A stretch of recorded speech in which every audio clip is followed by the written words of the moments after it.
Kag sa numero 1 sa mga balita sa Negros subong nga adlaw.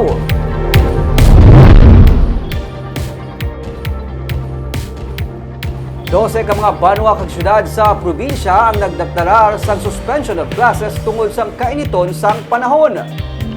Sa report sa Provincial Disaster Management Program Division, sini ang nalakip sa mga nagdeklarar sang suspension of classes para sa sini nga adlaw among syudad sang Kabangkalan, Murcia, Ibi Magalona, Himamaylan City, Silay City, Talisay City, Hinubaan, La Castellana, Hinigaran, Isabela, Pulupandan kag Sipalay City.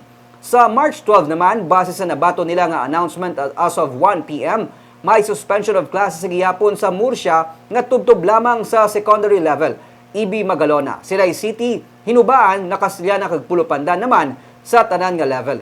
Patag ni Ian Arnold Arnaiz, ang spokesperson sang DepEd Negros Occidental Division, bisan pa nga may suspension sang face-to-face classes, hindi maapektuhan ang required number of school days sang kabataan bangod mag-a-adapt ang eskwelahan sang mode of learning santo sa ilang nga sitwasyon. Ayan, modular, online o kon hybrid. Yara naman sa school head ang discretion para mapangapinan ang ikayong lawas sa mga kabataan. Labi na sa karon nga mataas ang heat index nga nagalabot sa 41 degrees Celsius.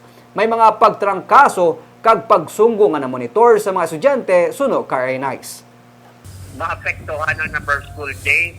No, because basta kada suspend ang face-to-face, nag-shift sila dayon into alternative delivery mode and that is counted. Hindi na siya siling na wala na sa bilis, kundi counted na siya as school days yapon. Kaso, ang delivery mode is different lang, hindi sa bangay, kundi through modules. Pina-monitor ka ang health, no? Ang health impact ng kainiton. Pero ang mga nagasulod na kaya hindi man amo na siya ka-alarming na damo-damo